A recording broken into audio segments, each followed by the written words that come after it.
헌법재판소 사무처장 김용헌입니다. 먼저 헌법 개정을 위해 노고를 다하고 계시는 국회 헌법개정특별위원회 이주영 위원장님을 비롯한 위원님들께 감사의 말씀을 드립니다. 1987년 개정 헌법에 의해 설립된 헌법재판소는 국민의 자유와 기본권을 보호하고 헌법 이념과 가치를 수호하기 위하여 부단히 노력하여 왔으며, 헌법재판을 통해 국민의 기본권은 명목상의 권리에 그치는 것이 아니라 국민의 생활 속에 살아 숨쉬는 권리가 되었습니다.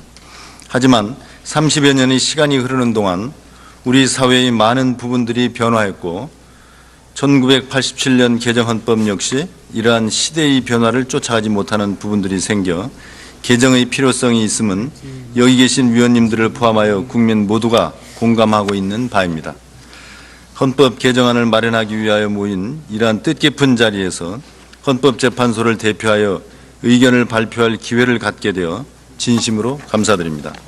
이하에서는 헌법재판소의 관할과 재판관의 임기, 임명 방식 등과 관련하여 헌법 개정 의견을 간략하게 말씀드리고자 합니다. 우선 법률에 대한 규범 통제와 명령 규칙에 대한 규범 통제의 관할 문제에 대하여 말씀드리겠습니다. 현행 헌법은 제107조 1, 2항에서 규범 통제의 관할을 헌법재판소와 법원으로 이원화하고 있습니다.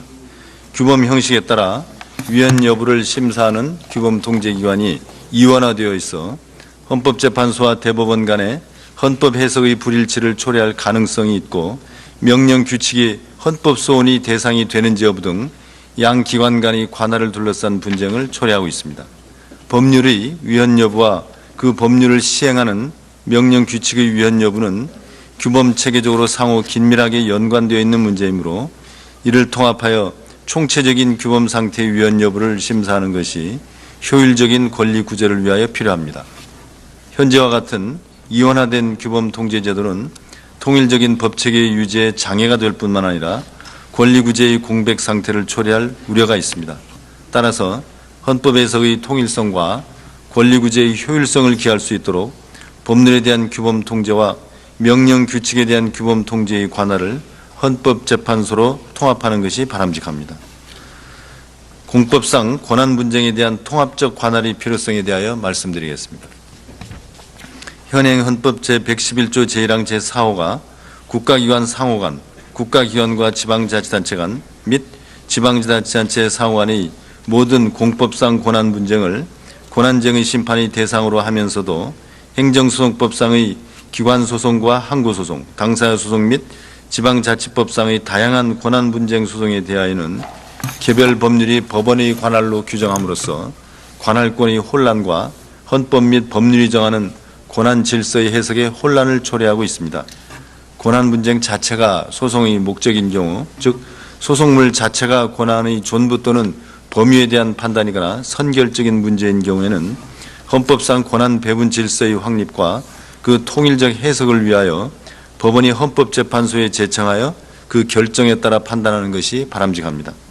국가 기능의 중요한 부분을 차지하는 국가 최고기관 간의 권한 다툼을 해결하여 정치적 평화를 보장하는 일, 중앙정부의 부당한 간섭으로부터 지방자치단체의 독립성과 기능을 보장함으로써 이른바 수직적 권력 분립을 유지하는 일, 지방자치단체 간의 분쟁이나 지방자치단체의 기관을 당사자로 하는 분쟁의 해결을 통하여 지방자치제도의 원활한 실현을 도와주는 일 등은 헌법적인 문제로서 헌법재판소가 통합하여 종국적으로 그 해석 권한을 보유하는 것이 타당합니다. 따라서 헌법재판소가 국가기관과 지방자치단체 및 그 상호간의 모든 공법상 권한 분쟁의 유형을 통합하여 전속적으로 심판함으로써 헌법 및 법률이 정하는 권한 질서의 해석에 통일성을 확보하는 것이 바람직합니다. 다음, 법원이 재판에 대한 헌법 소원의 허용에 관한 문제입니다. 현행 헌법 제111조 제1항 제5호는 헌법재판소의 관장사항으로 법률이 정하는 헌법 소원에 관한 심판을 규정하고, 헌법재판소법 제68조 제1항은 법원의 재판을 헌법 소원의 대상에서 제외하고 있습니다. 헌법 소원 제도의 취지는 입법, 행정, 사법을 포함하는 모든 국가 권력의 기본권의 구속성을 확보하고자 함이 있으며, 국가 권력의 위헌적 행사에 의해 국민의 기본권이 침해된 경우에는 이에 대한 헌법소원을 인정하는 것이 헌법소원 제도의 취지에 부합합니다. 입법권, 행정권, 사법권 모두를 통제 대상으로 하여야 할 헌법소원 제도가 민주적 정당성이 강한 입법권은 통제하면서 상대적으로 민주적 정당성이 약한 사법권과 행정권을 통제하지 못한다고 하는 것은 기능적 권력 분립에 반합니다. 특히 행정소송의 대상이는 행정처분의 경우 보충성의 원칙 때문에 재판 소원이 인정되지 않으면 실질적으로 위헌 여부의 판단 기회가 없으므로 행정권에 대한 통제는 거의 이루어지지 않고 있습니다. 기본권이 모든 생활 영역에 적용되고 현실적인 효력을 갖는지는 통상 일반 법원이 기본권 등 헌법적 기속에 부합하는 재판을 하고 있는지 여부에 좌우될 것이므로 국민의 기본권 보호에 충실하기 위해서는 법원의 재판을 헌법소원 심판의 대상으로 삼는 것이 필요합니다.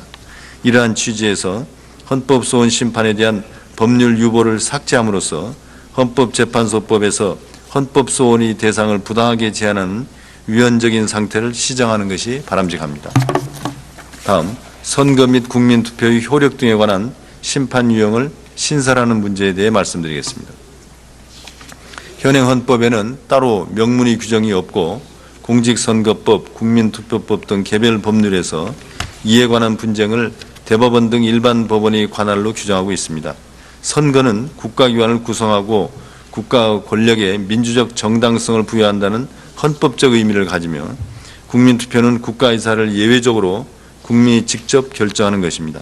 이처럼 선거와 투표에 관한 소송은 그 기능에 있어서 민주주의 원리에 기초한 중요한 정치적인 국가기관 및 지방자치단체의 구성에 관한 것인데 이를 통상적인 소송과 그 성격이 같은 것으로 보아 법원의 관할로 하는 것은 적절치 아니합니다.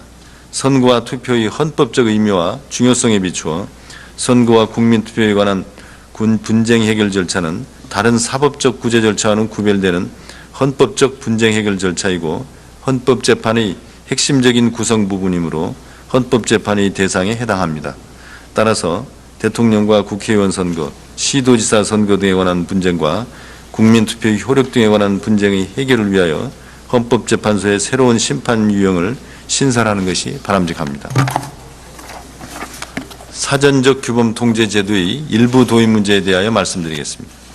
현행 헌법은 법률이 공포된 후의 사후적 규범 통제만을 허용하고 있습니다.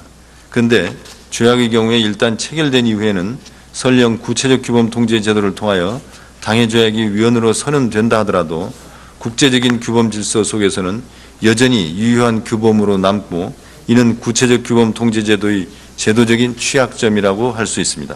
이러한 취약점을 극복하기 위하여 스페인은 사후적 규범 통제 제도, 추상적 규범 통제와 구체적 규범 통제 합친 것을 채택하면서도 조약에 대해서는 별도로 사전적 규범 통제를 인정하고 있고 프랑스는 조직 법률과 의회 규칙, 국민투표에 의한 법률 중 의회가 제안한 국민투표 법률에 대하여는 의무적으로 법령 시행 전에 위헌 심사를 하도록 하고 있습니다. 우리 헌법에서도 조약의 헌법 기속성을 실효적으로 관철하기 위하여 조약에 대한 사전적 규범 통제 권한을 헌법재판소의 관장사항으로 신설하는 것이 바람직합니다. 다음, 재판관 자격의 법률 위임 및 자격 확대의 문제에 대하여 말씀드리겠습니다. 현행 헌법 111조 제2항은 재판관은 법관의 자격을 가지고 있어야 함을 명시하고 있습니다. 헌법재판은 원칙적으로 사법작용적인 성격을 갖고 있으므로 헌법재판의 독립성과 전문성을 보장하기 위하여 법률 전문가의 자격이 필요하나 헌법재판소 재판관 구성의 다양성을 확보하기 위하여 다원적인 가치관과 철학을 가진 재판관들도 필요합니다. 이러한 요구들을 조화시키려면 재판관의 자격을 법관의 자격과 연계시키는 것은 부적절하며 재판관 구성이 다양화될 수 있도록 하는 것이 바람직합니다. 다음, 재판관의 임기 연장 및 연임제도, 정년제도, 폐지, 직무 계속제도 도입 문제에 대하여 말씀드리겠습니다. 현행 헌법상 재판관의 임기는 6년으로 연임 가능하도록 규정되어 있습니다.